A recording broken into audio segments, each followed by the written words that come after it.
Hello, everybody, and welcome to the Grill Nation Show with Jason Grill. Thanks for joining us today on KMBZ 980 AM. If you're joining me on the radio today, we're on podcasts, all podcast networks, Apple, Spotify, Google, and Stitcher, as well as at our website, grillnationshow.com. Appreciate everyone for going to the website and connecting with our guests each and every week, and I really appreciate all those who have been reaching out to be on the show, as well as listeners who have been providing great feedback here recently. We've had a great year so far. I can't believe it's August, and today's show is going to be great. We have one of our really smart and really just interesting collaborators with the Grill Nation Show joining us today, FTW Investments. Their website is ftwinvestmentsllc.com, and we throw a / Grill Nation, and they'll talk more about what you can find there. But again, ftwinvestmentsllc.com / Grill Nation. We're joined today by two co-founders of the organization, Parker Webb and Logan Freeman. Welcome to the show, gentlemen. How are you? Good. Doing great, Jason. Glad to be back. It's great to have you back, man. Yeah. This feels like home now. So for those that are just joining us for the first time and listening on the radio or connecting, give us an overview, Logan, real quick about what FTW Investments does. Sure. So FTW Investments is a private equity company here in Kansas City. Primarily, our holdings are in the real estate space right now. And we're giving access to investors that don't necessarily want to manage toilets, tenants, and trash. We're giving access to these types of investments, I would say at an institutional level in regards to being able to invest into multifamily and commercial properties they wouldn't be able to buy by themselves, and they don't have to manage them, but still reap all of the benefits of investing in real estate. So that's what FTW Investments is offering our investors. And we're a rapidly growing company here in Kansas City, and we'll talk a little bit about that. But I think that's the high level. Yeah, and I appreciate you doing that, just so everyone can understand that again. And then Parker Webb has not yet joined us on the show. Parker, tell us a little bit about yourself, and I know there's some couple congratulations in order. We'll get to that here in a second. Thank you. Yeah, Parker Webb, I am.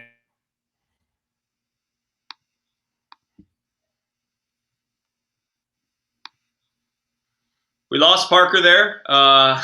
Okay. We'll cut that. So, Logan, tell us a little bit about him. There he is. He's back. Parker, can you hear us?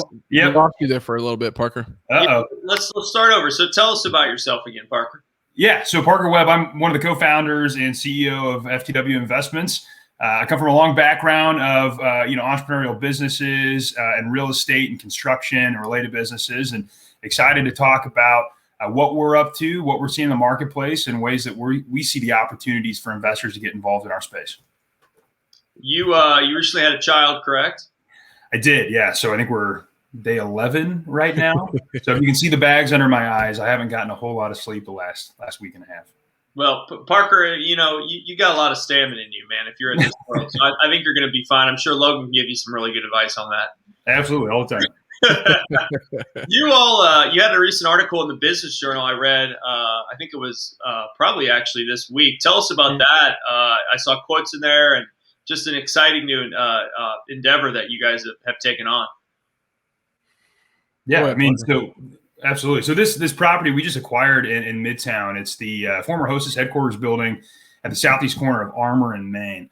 And what's really cool about this property is it's about a 40,000 square foot property, including the basement. And we're going to take that basement and actually turn it from storage to really usable space. So it's a really cool office building. We're going to be fully renovating it. The streetcar constructors are one of our tenants. They occupy about half the building. And we're going to have some really cool concepts kind of coming to this space as well. But we took a building that was effectively vacant, negotiated in a way to lease the building up before we close on an excellent deal for our investors. And that's just one of the projects that we're doing there in Midtown. And we're doing that project with the Clemens Real Estate Group. And they are, big players in Midtown, kind of multifamily real estate. So we're excited about this project and excited to have a project right on the streetcar. I mean, the stop is going to be right outside our window. Yeah, talk to us about that because I'm just kind of curious, kind of what that's been like. Obviously, we see all the construction, and I remember we had the first kind of when the streetcar first started. That was a hot topic, but then now that it's functional and it's been successful, it seems like Midtown is one of those areas that I think has so much potential. So it's pretty cool that you guys are there. And do you have any forecast on when the streetcar actually be completed? Have you learned any about that, or can you share anything about that since you're going to be right on it? So from everything that we know, it's looking like end of 2024 or kind of spring of 2025 when that'll be, up and running and kind of full capacity. So we are, a couple years away, but we're still, really excited about it. And I think, all the groups that are in the building or coming to the building that are attracted to this building, the streetcar is a huge reason for that. I mean, everybody's really excited about that and the access it'll provide to downtown, River Market, the plaza. It's going to be great. I can't wait. Honestly, I just can't wait to see it happen. And I just think Midtown has so much potential, and we are seeing a lot of folks like you and a lot of people investing in Midtown. So that'll be very exciting.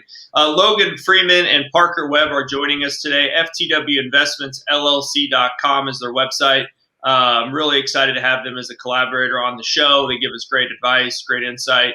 Really kind of take us through what we should be thinking about. And I love getting Logan's emails because if you get on their email list, he makes these types of issues that for me are very complex to understand, very simple by using a lot of real world examples, which we'll get into some today about investing and some things that have happened and some things that are good and some things that are bad. And I think that really makes it a lot easier to understand. And so on today's show, guys, we're going to be talking about, what is the difference between being a real estate investor and being in the business of real estate investing. We're going to break into, should you be a direct or indirect investor? What is a real estate syndication and why does it make sense? That one is above my pay grade. So I'm looking forward to hearing about that. And then finally, we're going to hopefully talk about why you should invest with the right partner and how you do that, as well as many other topics along the way.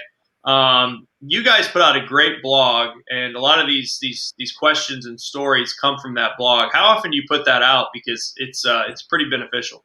Yeah, I think that what we've tried to do on the communication to investors and prospective investors is just that, is tell stories and relate them back to a complex issue, which is commercial real estate investing, and make it very simple so a lot of people can grasp that.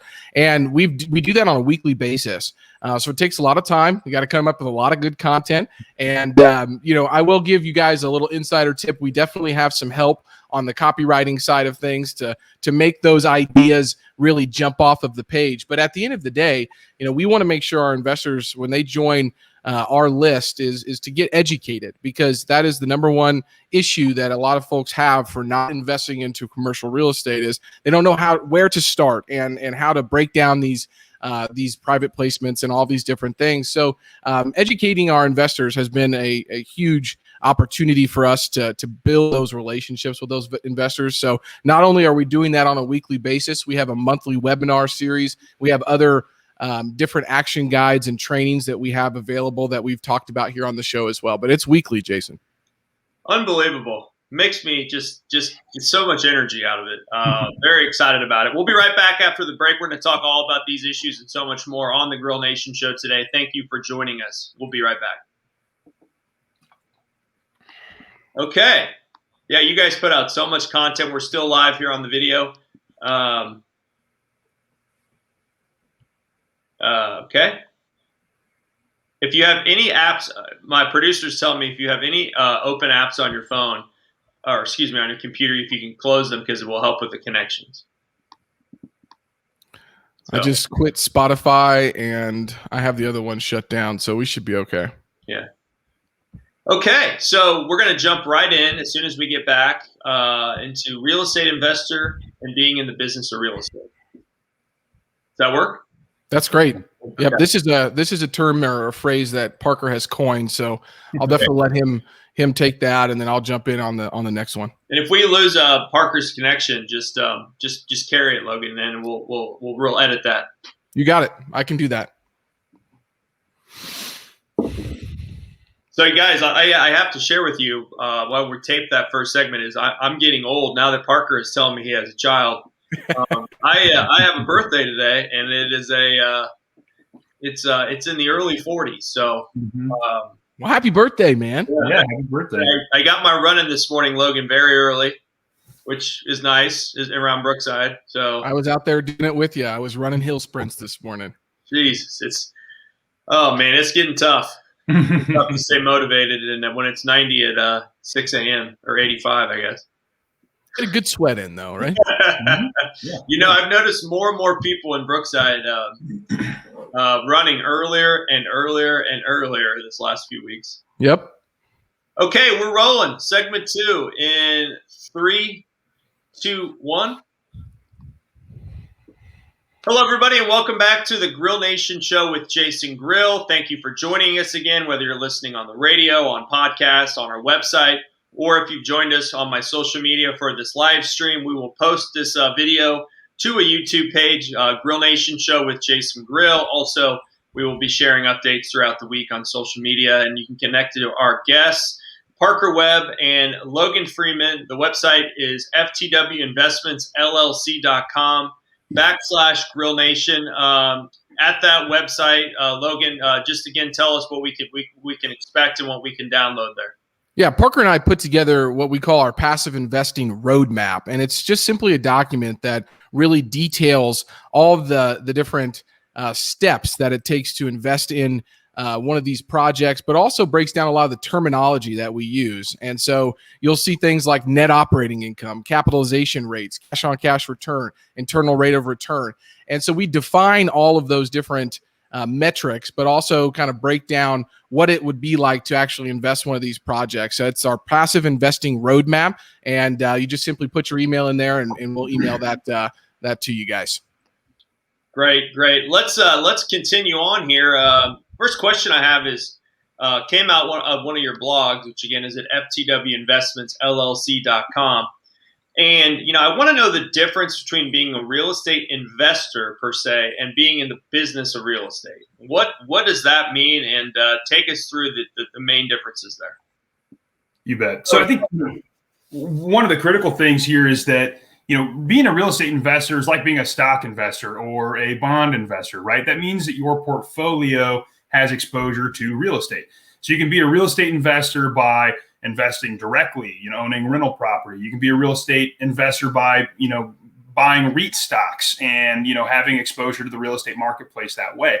So there's all kinds of ways that you can get exposure in your portfolio to real estate that make you a real estate investor without being in the business of real estate investment.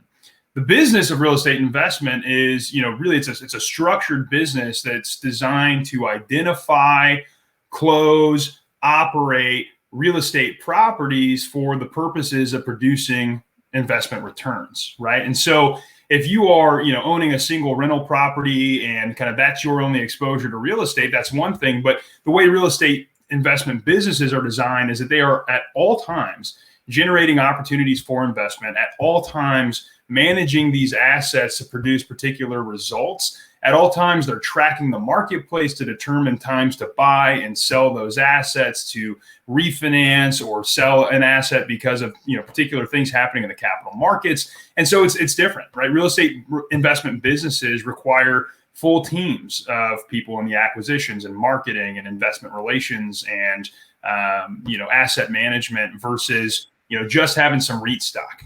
Mm-hmm. So you're essentially explaining to us, it kind of is also what being a direct investor versus indirect investor is. Is that right? Yeah, to a degree. I mean, you could be a direct investor in real estate without having a real estate related business or a real estate investment business. If you directly own by yourself a rental property, right? You're directly investing in real estate. If you're indirectly in real estate, then there's ways you're doing that, whether it be through REIT stock, that would be an indirect investment into real estate. You don't own the real estate itself, but rather you own stock that is supported by real estate assets, or real estate syndications and real estate funds, which is what the space that we play in, which is that our investors invest with us. And then our real estate investment business has identified opportunities, will raise the capital for those opportunities, secure debt for those opportunities, and manage a business plan that will ultimately, produce an investment return. Wow. And did you coin that phrase, Parker? I think I might have. We've talked about this a lot, and I think a lot of folks who are real estate investors think that there's this sort of natural next process of becoming in the business of real estate investing. A lot of people think they go from real estate investor to in the business of real estate investing, and I don't think that's right for most people. I mean, if you're really good at what you do, or you work in tech, or you're a doctor or attorney or whatever else it is that you do, it's probably in your best interest to continue to do that, not to transition to being in the business of real estate investing. But that doesn't mean you can't still get exposure in your portfolio by investing in real estate through any of the ways that we just mentioned, including real estate syndications and funds. Mm-hmm.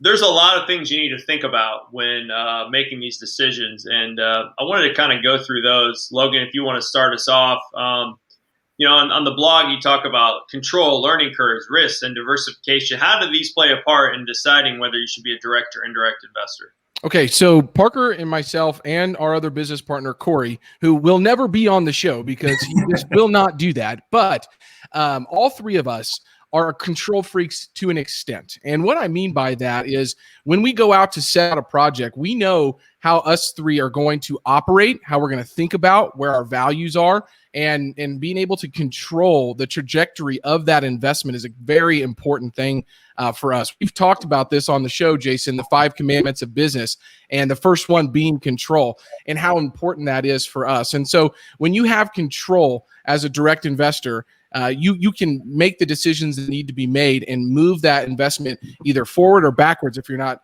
making the right decisions. And so what the difference is when you're a direct investor, depending on where you're at in your journey and the resources that you have, you're going to be capped out at some point because opportunities are scarce right now. Capital, everybody gets capped out on the capital that they have. And so being able to have control of an investment is very important for us as sponsors because we have the experience of over 200 or $300 million worth of transactions in the last couple of years.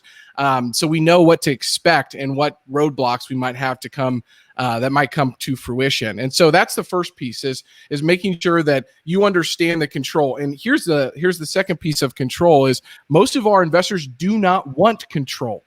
They do not want control, mostly because they don't have the time, the experience, the knowledge to be able to make those right decisions in that process. And so I think it's really important if you decide to go buy a single family home. Parker and I always say that there's nothing passive about actively owning real estate. And so you'll hear this term, passive income quite a bit. I'm going to go buy a single family home and rent it out. I will break your bubble right now. There's nothing passive about that. Even if you have a property manager, you're going to be needing to work with them on a regular basis. So when you're thinking about being indirect or direct, you have to think about how much control you're willing to give up, how much do you actually want on that spectrum, and how much should you actually take on. So that's the first piece, Jason. Yeah, it's always a lot more than you think it's going to be. That's right. But it does help to have people advising you and then controlling it.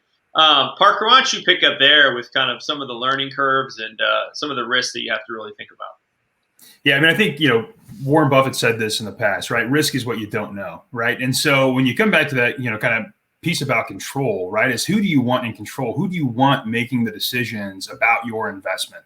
Do you want it to be you? And if you have sufficient knowledge and expertise, then that might be a good decision. And if you don't, it probably makes sense that you enlist the experience and the intelligence and expertise of people who have that, so that they can exercise that control. Because ultimately, that experience helps to de-risk anything that you're doing. I think one of the other big pieces is data, right? I mean, one of the things is us in the business of real estate investing is that we have incredible access to huge swaths of data that we're able to use and manipulate, run regressions on, and do all that fun stuff that Logan doesn't want to do. That we then are able to make risk models and all that. And so I think there's a lot of risk in any investment, and being able to understand that risk and to a certain extent quantify that risk is hugely important. Mm-hmm.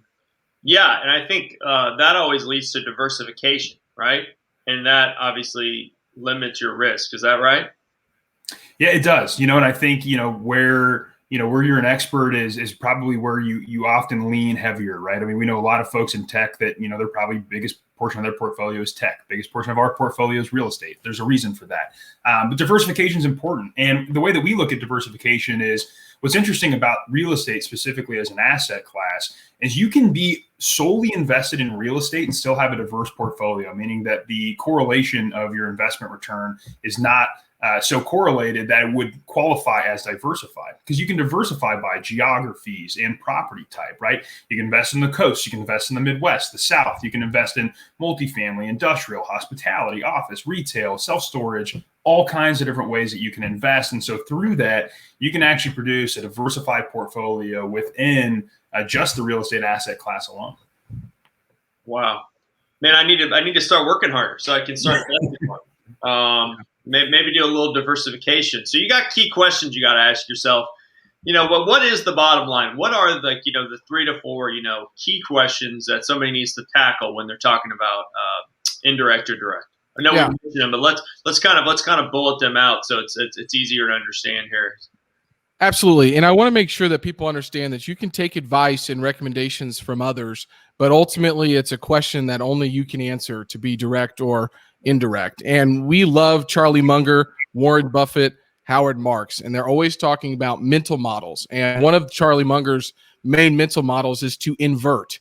And so when you think about inverting this question of, hey, should I be a direct investor or indirect investor? You should ask yourself, how would I fail at being an investor?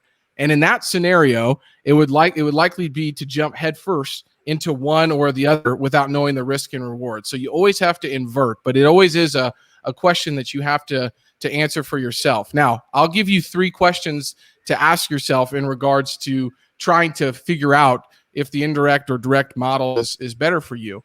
And the first one is, how much time and energy do you want to commit to this type of investment? Mm-hmm. And, we all have busy lives. We've got jobs, we've got families, we've got hobbies, all of those different things. So really it comes down to time and energy. How much do you want to commit to your investments?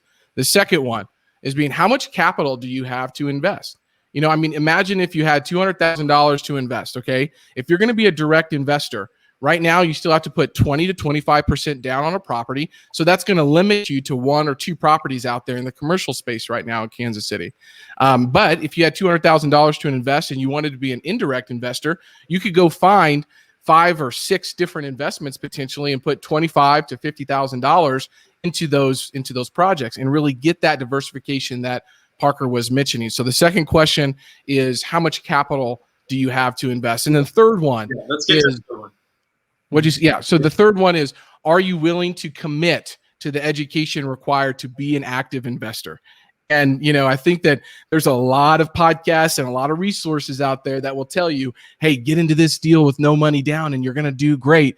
Well, after, transacting as much real estate as we have, I will tell you the answer, our recommendation is that's not true. You really need to be educated, not only just on buying and acquiring, but on finance, on asset management, operations, dispositions, the legal structures that you use to purchase these properties, tax implications. There's so much that comes to fruition when we talk about the education. So I'll repeat those real quick, Jason. We'll get to those. We got to go to break here, Logan. Okay. Actually. You're listening to the Grill Nation show. We'll be right back. Thank you.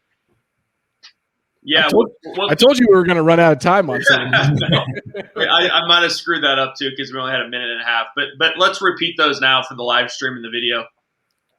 So the first question is, how much time and energy do you want to commit to your investments? How much capital do you have to invest is the second one. And the third question is, are you willing to commit to the education required to become a true active investor? Okay, so I would say for me, 0 on time. Capital, okay, I guess. Nothing like you probably see on a day-to-day basis. And are you willing to commit? I do like to learn. So I'm kind of in the middle on all these. I probably would be a kind of a tweener on indirect or direct.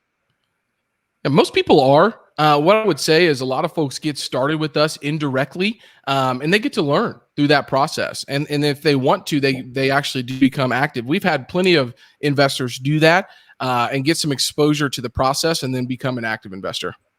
I would say it's kind of binary though, right? You need to say yes to all three to really justify being active. Yep. Okay, we've got that saved. I'm going to roll through into segment 3 here, another long one. We're going to talk about syndicates. Okay. And 3, 2, 1. Hello, everybody, and welcome back to the Grill Nation Show. I'm your host, Jason Grill. Thanks for joining us. However you're listening or watching, we greatly appreciate it.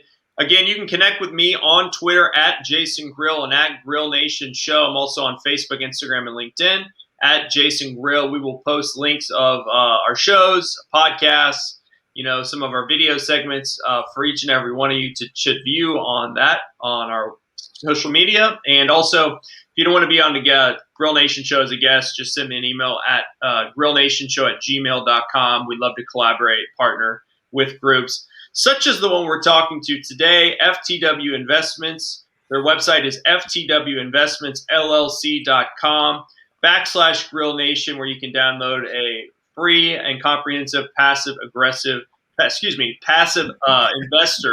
Had a little bachelorette on my mind for my passive investment guide. We're back with Logan Freeman and Parker Webb, learning a lot and having some fun as well. I want to start with syndicates, because that was another blog that you all put up, and why real estate syndicates make sense and kind of what they are. So let's start there. For either one of you, kind of, take us through what a real estate syndicate is and why they're so popular.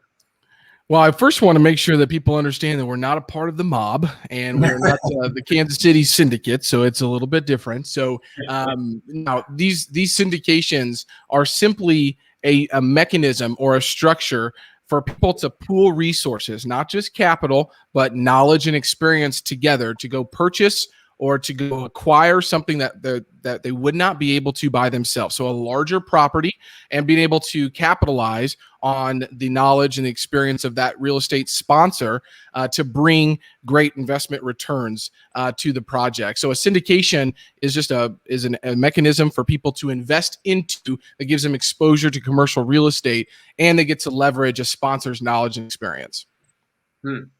Yeah, let's break some of that down. Take us through some of the main reasons that real estate syndicates kind of make a lot of sense right now. So let me jump in here and say, so, like Logan said, this is a structure where, people get to pool their assets, right? And so what that means typically is that we're going to have an LLC, a limited liability company that we're going to establish, and then investors get to invest into that LLC that then owns real estate investments. And so that provides a whole lot of different benefits, right? So sponsors like us who have expertise in particular markets, particular market areas, we can then be in control of executing a business plan to make sure that we have the best chance of producing a high investment return. 2, you have the ability to get diversification. So you have, the ability to go into with any amount of capital, a lot of these syndications, and get a broad exposure to a number of different assets, as opposed to having, your limited resources go towards 1 or 2 or 3 properties. And I would say 3, you have the ability to also leverage multiple different sponsors, right? So I'd say you not only have to, invest with sponsors like us, but there's a lot of sponsors out there doing different kinds of projects in different spaces like industrial and hospitality and retail. And so you have the ability to go get a broad kind of cross section of real estate by kind of piecing your money out into multiple properties rather than kind of just going into a couple. So many great things. It makes a lot of sense. Again, on the blog, it talks about efficiencies, true diversification, like you said. There's no learning curve. It looks like it's something that people should really be investing in. We talked about risk. We've talked about hedging against inflation in past shows. Low volatility. I mean, this seems like the safer route for people who are really trying to get engaged. The last thing I'll say too on that front is the tax benefits of investing into real estate. And so we have multiple investors that have reached out to us and want to understand how the structure applies to them in regards to being able to take the cost segregation studies and apply bonus depreciation. Probably a whole other segment that we won't get into right now, but one of the main benefits of investing in real estate is it has cash flow, but it has amazing tax benefits to be able to say, hey, we have a paper loss in year 1. typically somewhere between 50 and 75% of the invested equity that you get to show on your K1, which is your partnership return. Whenever we send that to you in April or whenever that is. And so at the end of the day, the tax benefits of investing into these real estate syndications drive a lot of people into the real estate space as well. Quick question just on kind of what we're looking at here as far as a capital investment. I mean, what is the range? That's a question I probably have asked you before, but I think that's really important right now for people who, the economy is getting better, but we also still have a lot of issues with rentals and with eviction moratoriums and with, cost of living and, inflation, as Logan has talked about many times. I mean, what are we looking at here as far as a capital investment to get kind of be a part of a syndicate, I guess? Yeah. So, typically there'll be a minimum investment in these projects, and that can range anywhere from $25,000 all the way up to some sponsors, only accepting multiple six figures into their projects. We have done a good job, I think, of aligning our values with our investors. We have a lot of younger investors that want to get started in this space that we know. And so making that minimum investment somewhere between $70 or $25 and $50,000 has been an important part for our business. But the structure of these, the way that we raise this capital and do these projects does have some limitations. And so we've talked on the show before with the difference between an accredited investor and sophisticated investors. And there are limitations to the amount of sophisticated investors that you can take into these projects. And so there's a fine line of what you have to set your minimum investment at. But typically for FTW, we're 25 to 50,000. Some other sponsors, maybe a little bit higher, but that's been our approach up to this point, Jason. Mm-hmm. Great information. Logan Freeman, Parker Webb. Logan, you kind of talked about an example in one of your emails about the Amazon example about, sure. And you use that to talk about why investing in the right partner is so important. It's also a blog that you've written recently. Yeah. Let's kind of walk us through that example and kind of why it's so important. Yeah. You guys have to keep me off my soapbox here, okay, just for a minute. But the Jobs Act of 2012 really opened up this space to many new marketers, and many of which who are trying to build lifestyle businesses and only work 4 hours a week. And so understanding There's been a book about that. Yeah, I have that book. I have that book sitting up here. If you guys are watching it right behind me. So I'm a big proponent of Tim Ferriss, but in this business, if you are investing with a partner or a sponsor, you want to understand that they actually have the operational capacity to implement the business plans that are set forth in the project. And what I have seen happen a lot in this space through podcasts, through books, through speaking engagements, through conferences, is that a lot of great marketers have gotten into this space to allocate and aggregate a lot of resources to then go buy real estate deals with no real estate experience. And so I think that they subscribe to this mantra, one that I know we're going to talk about, but it is fake it till you make it. And the idea behind that is that you shouldn't let your shortcomings prevent you from achieving your goals. Never be afraid to jump on an opportunity and take a position that you may not be entirely qualified for. I've heard this a lot in the space recently, and I guess it's okay if it's a more of a mentality that you have as a person, but not really practical in the operations of real estate. You don't want to fake too much in the real estate business. And so, if you're faking yourself into believing you're qualified for the job or the opportunity, eventually you're going to grow into it. Hopefully, and figure things out. But, I think that, again, it's a mentality more than it needs to be practical in the business. And so some entrepreneurs have taken that mantra to mean literally fake it to others until you make it, instead of using it as a self-motivation tool. And that saying's been hijacked by a lot of people to justify the self-serving businesses. And I think I will speak to a lot of tech investors. That's a Silicon Valley kind of mantra out there, is fake it till you make it. And so investing with the right partner is so important, because you don't want your real estate sponsors faking anything. I mean, that's just all there is to it. Ray Dalio talks a lot about radical transparency and being forthright with people. And when we're talking about the sums of money that we are using to do these syndications, there is no faking that. And so you have to rely on track record and experience, Jason. There's got to be trust, man. Yes, there has to be trust. There has to be a belief that you're doing the right thing, and your morals and your character are high. There's so many factors.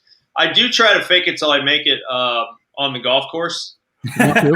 And that involves just trying to be the best dressed out there, because then people think you're a good golfer, even though you're not. And then you hit a few good shots, and you become, you shoot an 85 and you're average, 85 to 90. So I do use it there. You used to. Absolutely. Elizabeth Holmes. I've heard her name more in the media recently. Yeah. I think there's a documentary about her or something. She kind of what you're talking about with that Silicon Valley model, correct? Absolutely. So, at 19, Elizabeth Holmes dropped out of Stanford to launch Theranos. I've watched this documentary, and it was incredibly interesting to me. And it was a blood testing company that vowed to revolutionize the industry with breakthrough technology. And in less than a decade, she became the youngest self-made woman billionaire, drumming up investments from the Oracle CEO, from the Secretary of State, and even the Commander General James Mattis, believe it or not. And it was just wild to watch her, kind of put this root on all these people. And she was touting the fact that Theranos had all this cutting edge technology that would revolutionize the blood testing. And it turns out that technology never got even close. In 2012, Theranos released Edison's, and that was their product to some stores, but they failed miserably, even falsely claiming that women had cancer, believe it or not, among other problems. And so despite that, she had so much charisma and a gift for lying and leading investors on that she convinced her subordinates to keep those problems under wraps. So she drugged this whole thing out for 15 years before the grandchildren of a board member finally blew the whistle on her, and the SEC raided her headquarters. And so I just think that you have to be really careful. If Elizabeth Holmes is able to get those people on board with a new technology, we have to make the assumption that there's people in this space doing the same thing. Maybe not to that scale, right? But I think that there's been a lot of opportunity for people to have a kind of a marketing aura about them in this space. And so I just wanted to outline that example, because it's not just happening in the real estate space, it's happening in the tech space and big business space as well. And it's tougher. It's tougher to figure it all out with marketing and with digital media. And yeah, I couldn't agree more. Logan Freeman, Parker Webb are joining us on the Grill Nation show today. Thank you for listening or watching us. We'll be right back after the break. I need to watch that when I have a little bit of time. There's a lot of those shows I want to start watching here. Yeah, it's a good little documentary, man. It was fascinating to me. The tech examples are so interesting because, you're always taking a risk investing in a startup, right? But, they're kind of a lot of times in that same kind of framework of a $25,000 investment that you guys are talking about getting started. And you're always like, yeah, should I, it's tough. We're very risk averse here in the Midwest. Sure. Compared to our counterparts. I'm sure you guys have a lot of investors on the coast that kind of come in here because the deals are so good, but we do. Yeah. But I think they have a little more disposable income as well, so that helps them be a little more risky, but at the end of the day, here in the Midwest, it's a handshake in a relationship. Yeah. Couldn't agree more. Okay, we'll get started kind of more on investing with the right partner and some of the questions that you should be asking yourself here. Okay. We are rolling in 3, 2, 1. Welcome back to the Grill Nation show with Jason Grill. I appreciate you joining us again today on KMBZ 980 AM on the radio, via podcasts, on podcast networks throughout the country, as well as on our website, grillnationshow.com. Or if you're watching us on social media on the live stream, we greatly appreciate it. Again, you can watch all of our shows on YouTube. Just search for the Grill Nation Show with Jason Grill. Joined today by Logan Freeman and Parker Webb from FTW Investments. Their website is ftwinvestmentsllc.com. And if you want to connect with the Grill Nation Show on there and download a free passive investor comprehensive guide and get some free information to help you out, it's ftwinvestmentsllc.com/Grill Nation. We've gone through a lot of really great topics today and learned a lot. One of the things that people that are listening or watching would probably want to know is, what are the right questions you should ask yourself when trying to find the right partner, and why are these so important? Because, we kind of talked through it, but I want to kind of know, the right questions that you need to ask and be thinking about when you decide to jump into this? Yeah, absolutely. I'll kind of set this stage for us and let Parker fill in the gaps. But I want people to think about this like you're dating somebody. Okay, think about your first date. What are you trying to understand? What are you trying to get to the bottom of when you're going on that first date? You know, it's where have you been? Where did you come from? What are you focused on? What are your values? Those types of stuff. And so the EQ portion of the emotional quotient portion of these questions are so important. And that's going to come from a gut feeling, but it's also going to come from, you know, people that you can talk to that know this person as well. Robin Dreek wrote a great book, Sizing People Up. One book that I recommend to a lot of people that are thinking about partnering with folks and investing with folks that you should definitely go read. But there are tangible questions, Jason, to talk about the background, experience, and track record. And some of those are simply these that as follow. And it's very simple. I mean, what is the experience of your firm and the track record of your management? How many projects and what projects have you taken full cycle? You know, what is a challenge that you overcame on one of your projects? What's an investment that didn't go as planned? What's the expected rate of return? What's the exit strategy? Okay, if the macroeconomic environment changes on us in the middle of the project, what are you guys going to do? You know, I mean, I think those are all things that you should start with. But the mental model, or that I would recommend people to subscribe to, is simply think about it as a first date. Whenever you're getting on a call or you're having a conversation with these people, and your values and your EQ, the emotional quotient, needs to be really aligned, and that trust factor that we talked a little bit offline about as well, which is so important. You have to feel that you can really trust the person that you're investing with. But those tangible questions are things that I think will come naturally as well. Yeah, and some of the risks I guess you should be thinking about, Yep. are like, regulatory risks, legal risks, company risks, industry risks, all of these things. And Parker, you mentioned a lot of different types of real estate. You guys are diversified, correct? Yep, we are. Yeah, and there's risks across all different asset classes, right? I mean, I'll tell you the number one thing I think is the riskiest thing possible is overpaying for an asset. Yes. That's the biggest risk. If you overpay when you buy something, it's insurmountable. But I'll tell you, there's lots of other risks, right? There's obviously inflation and interest rate risk. There's business plan execution risk. That might be construction, might be management, might be a whole slew of things there. So there's lots of risks. And I think the biggest thing you have to do is ask the right questions about what those risks are, identify them, because if you identify them and quantify them, then they can be managed, and make sure that the sponsor that you're working with has a plan to manage those risks. Mm-hmm. I love it. Jason, what you really want to hear is that the sponsors have thought about the questions you are asking. If you catch somebody off guard and it's a pretty simple question like, hey, what are the defined exit strategies for your property? And they kind of ramble and don't really hit anything on the head, then you know that maybe they haven't thought through this investment all the way. If you ever ask Parker, Corey, or myself about any of our projects, we have spent probably on average 5 to 7 hours in a room together, beating each other up about the deal. What is good about the deal? What's bad about the deal? What can we expect to happen? What we expect that's not going to happen? All of these different things. And you just really want to hear that somebody has thought through the question that you're asking. The result of that, you'll get a feeling that they know what they're talking about or they don't. And so you really just need to probe as much as you can and get that gut feeling on that piece of the questions as well. And again, you can learn more about this at FTWinvestmentsllc.com. Great information on the website. Guys, I have a couple interesting questions to ask about you personally.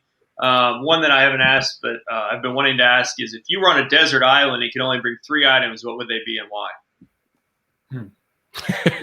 I'll go first. I'll let Parker think a little bit about this. But assuming I couldn't bring a satellite phone to call somebody and come get me, or a solar-powered boat with a 350 engine on the back, these are the 3 things that I would bring. I'd bring a Bible, and I would bring a heavy-duty knife and a fire starter. I've watched a lot of Alone. I've watched a lot of Naked and Afraid, and a knife and a fire starter is crucial. But I'd be doing a lot of praying, Jason, that somebody would come and get me off that island. So those are my 3.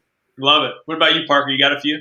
So assuming this is, an ocean island, I would say, definitely a big old knife, and fire starter I would agree with. I'd say my 3rd thing I would bring is a desalination kit, so you can take some of that ocean water and make it drinkable.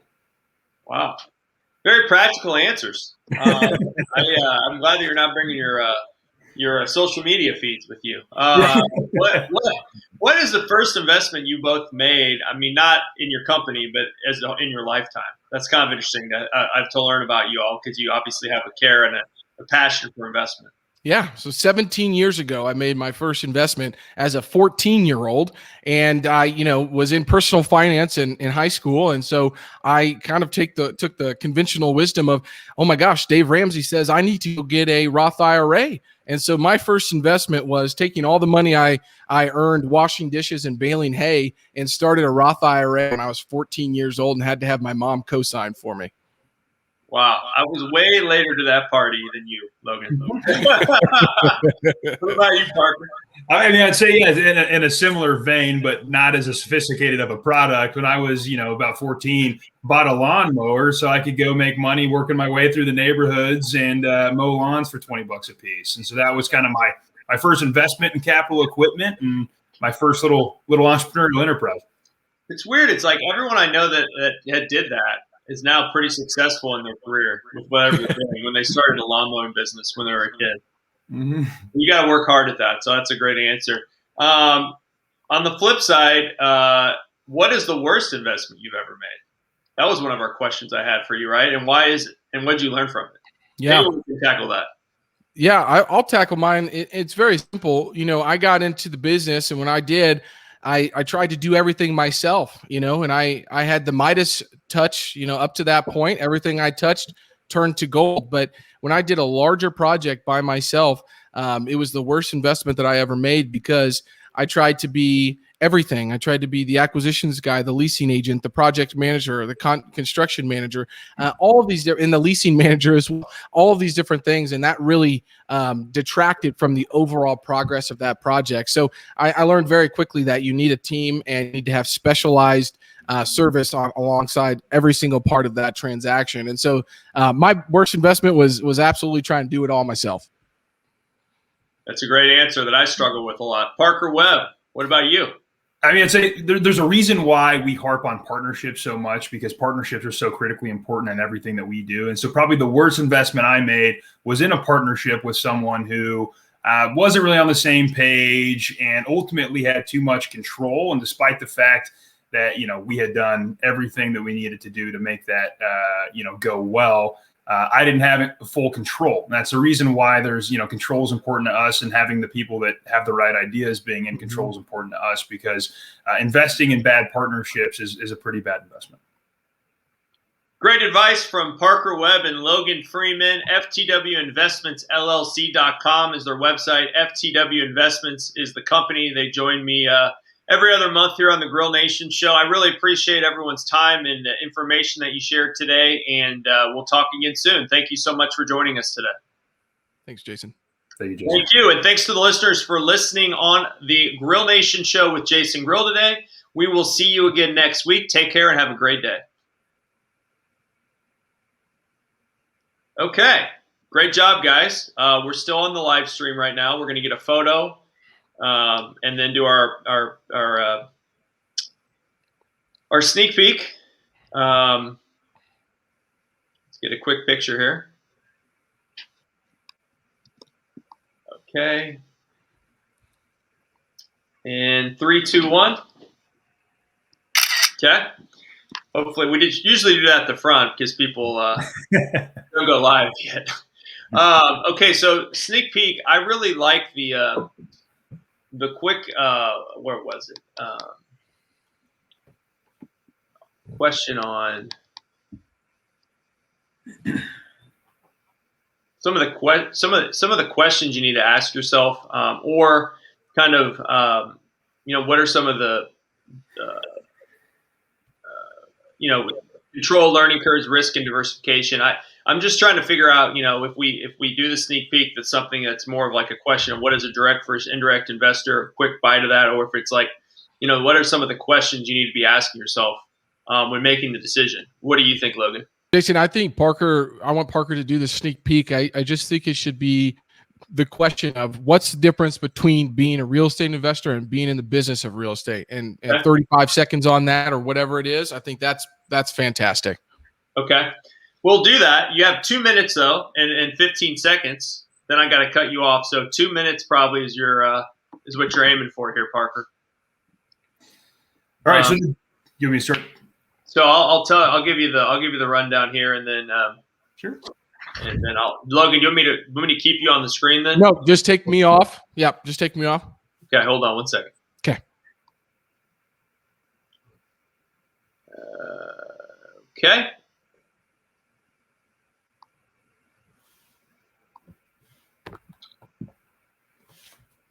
Okay.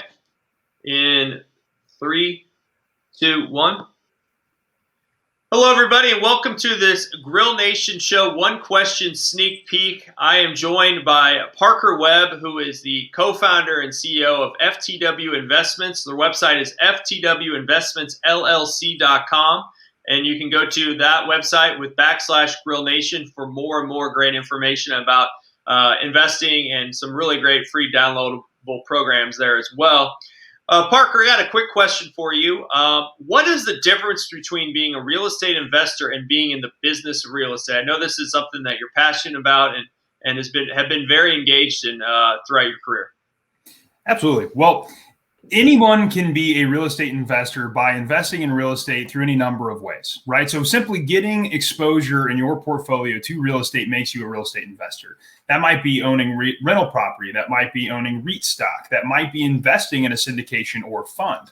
But that's not in being in the business of real estate investing. The business of real estate investing is the systematic process for identifying opportunities, managing those opportunities, and executing business plans that involve real estate to drive investment returns in the real estate space specifically. And so unless you are a business that is designed to handle acquisitions, asset management, operations, property management, et cetera, you're really not in the business of real estate investing. You're a real estate investor. And for the record, I don't think everyone should be in the business of real estate investing. I think for a lot of people, having exposure to their portfolios as a real estate investor is the right call. If you have something you're better at, you're a doctor, a lawyer, you work in tech or some other industry, it makes sense for you to have exposure to real estate because of all the benefits there. But it also makes sense for you to continue to do your day job and let experts that are in the business of real estate investing handle the investments. Parker Webb, great show coming this week here on the Grill Nation show. Also going to be joined by Logan Freeman. So we're going to have Logan and Parker Webb on the Grill Nation show this week, talking all about FTW Investments and just learning a lot of great information about investing and a lot of great topics around real estate. You've been listening to this Grill Nation show sneak peek. We'll see you soon. Thanks for joining us. Okay, hold on 1 second.